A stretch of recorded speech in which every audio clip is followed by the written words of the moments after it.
Yan kay paring Batoy. Para So, merong siyang tawag yan. Anong tawag dito, Toy? crab. Crab. Vertical crab. Um, Pangpatiling. Yan, mga limang fresh na fresh yan. limango ang laman, no? Oh, di ba? Oh. 300 Tinga. grams. 300 grams ito. Yan, mga 200, 300. 200 grams to. O, 2.2. Ah, Puro matataba na yan. Mga isang buwan. Isang buwan na. Malinis yan. 1 kilo na yon. May tubig yan dito, hanggang dito. Tapos overflow.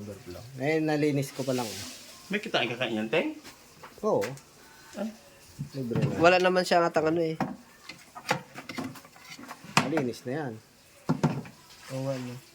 Sa linisan pa, isa ano dagat na dumi-dumi? Hindi, Ibig sabihin- i-filter. Pag filter, may salinity yan eh. Kailangan itong gamit sa salinity. I-check mo yung tubig para brackets lang. 20. 20, ano yan eh, 15 ppm hanggang 25 ppm. 20 lang yung nagamit ko. I-check ko tapos putis. Ano sa linis? So, salinity. Ah. Para yung brackish water. 2, 4, 6, 8, 10, 10 lang. Po.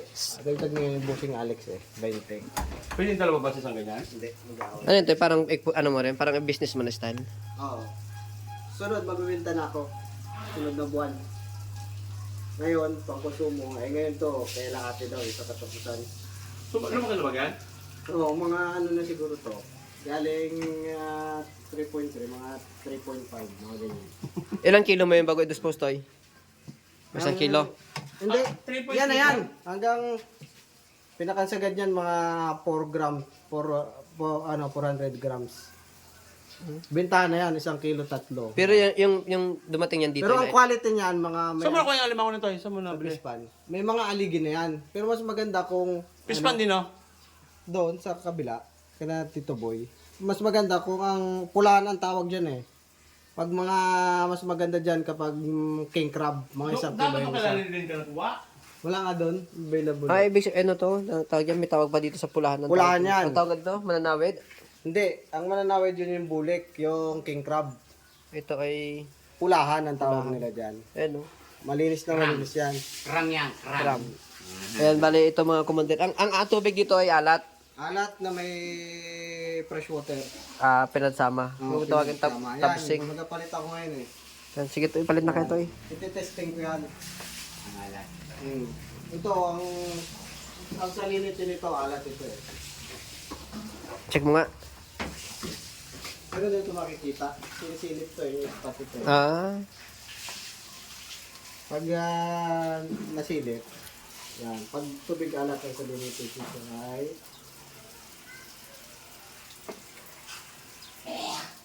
37 normal yon. sa alat. Sa alat. Pero pag prinakis ko na, katulad nito, Ano ang pinakang, ano niya? ang brackets nito ay, salinity nito ay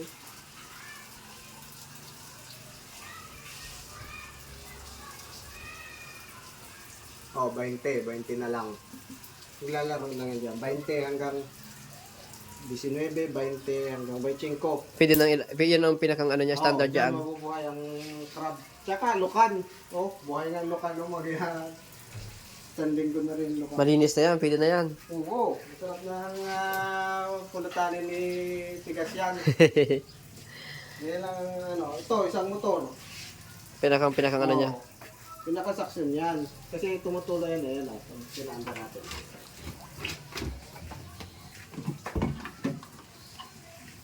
Ayan yung pinakang flow niya. Ayan. Pag napuno yan, overflow yan dito. Taas. So, bali, hindi pala pwede, hindi lang sa mga sa mga lalao. Ano bang English na lalao, Toy? Gawan? Hindi lang sa mga mangrove area pwedeng mag-alaga ng ng Ngayon, ito ang bagong culture. Brackish. Brackish ang tubig. Vertical mud crop. vertical. Vertical mud farming ang tawag dito. Kahit sa city pwede nang mag-ano niya, no? City, yan ang uso ngayon eh, sa Maynila. May nagko-culture pala na ganyan na rin sa Maynila. Vertical farming. Doon ko rin ito nagaya eh. Hindi ko pa napanood yun eh. Tapos ang ano niya ay vertical mud crab. Ano na yun? Mga condo type na. Yun ang ginagawa nila. Pero ilang buwan ka May na... mga pang-export sila eh. Ah, Kaya oo. sa akin, hindi naman ako pwede competition doon ng export. Kasi pag bininta natin dito pang-export, Ay, tali kita dito. yan lang. Dito. Pag bininta natin ng pang-export, Mahal. hindi kaya ng Tawag. ng mamamayan dito. So, ang bintahan nito, katulad ng mga pulahan lang, tamang ano to eh. Ito yung mga walang laman, mga bibilin mo na walang laman, Payat. payat, yan. Tapos papatabain mo hanggang sa maging class A na yung alimango mo, medyo mahal-mahal ng presyo. Galing 300, mabibenta mo na siya ng 500 per kilo. Kasi nga, may taba na, may alige. Yun ang, tsaka, kagandahan nito, malinis. Walang lasang putik. Kaya, sunod na buwan, abangan nyo. At makakabenta na tayo ng malaki-laki. Ayun. Maganda-ganda. Kik-klik. Kung maganda ang quality. Pero 3 weeks, tinesting na namin. Maganda na yung, dilaw-dilaw na yung alige. Pero mas maganda siguro 1 buwan. Kada release, monthly. Pwede. Ilang piraso yan tayo? 1, 2, 3, 4, 5, 6, 10. May paratingin ako ngayon eh. Madagdag ako ng 10, 20. So, itong mga materyales sa pag-culture ng ano? Itong materials ay sa Shopee, Lazada lang to. Medyo may kamahalan. Pero makaka-avail kayo niyan. Isang alimango, isa. Dahil hindi pwede sila magsama dahil mamamatay. Tapos itong mga PVC, ako na nag-install nito. Pwede DIY kung gusto nila. Kailangan lang ay ito, overflow yan eh. Babalik dito ang ang tubig, yung apaw nito pupunta dito. Tapos may mga filter ako. Yan yung mga filter na gamit ko. Para masala yung dumi. Tapos papunta yan dito, babalik dito. Pagdating dito, isasaksyon naman ito. Itatapon naman nila ulit dito. Yan lang yan. Pabalik-balik lang. Balik lang pag malapit sila sa tubig Alat. tubig alat, makakalibre sila. Tawagin lang nila kung tawagin nila. Yan ang mga templador. Maliligo na si Maliligo na. Ayan, dali mo na yan. Ayan. At ang pang-sigarilyo. Kung sino po yung gusto mag-alaga o mag-business ng mga Gusto mo alimango at bumili, yan kayo dito sa Masagise. Pwede po dito magpa ano lang kayo, magpa-schedule lang kayo Toy, di ba Toy, no?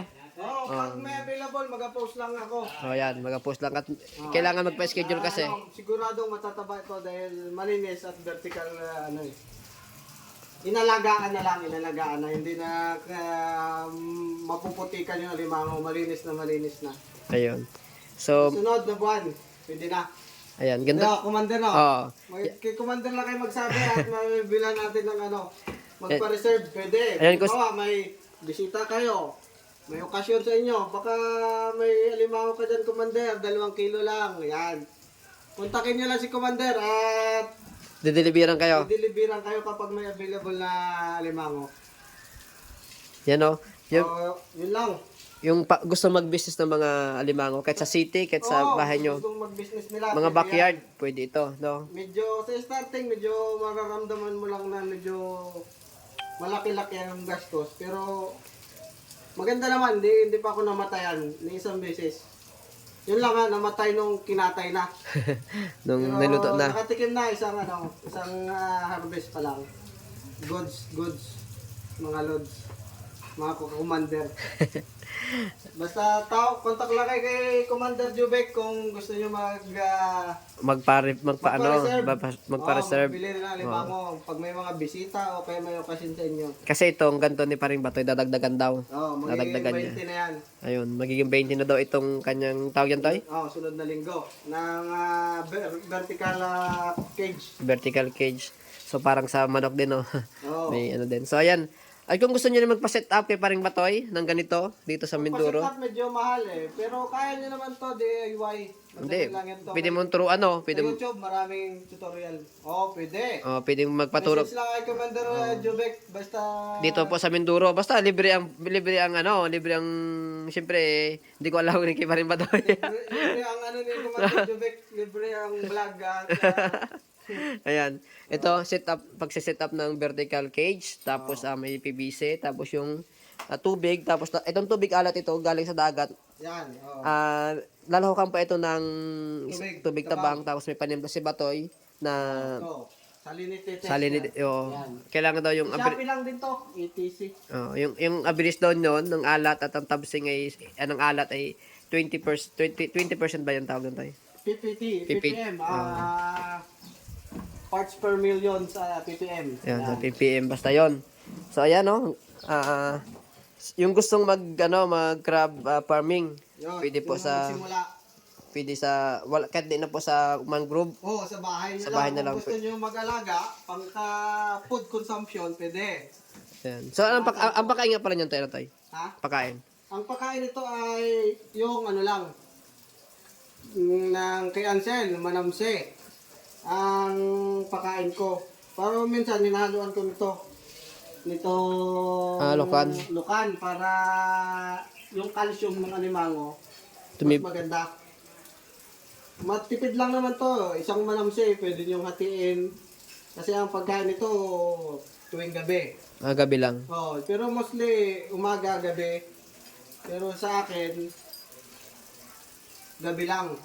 Tuwing gabi ko inapakain lang dahil doon sila active eh.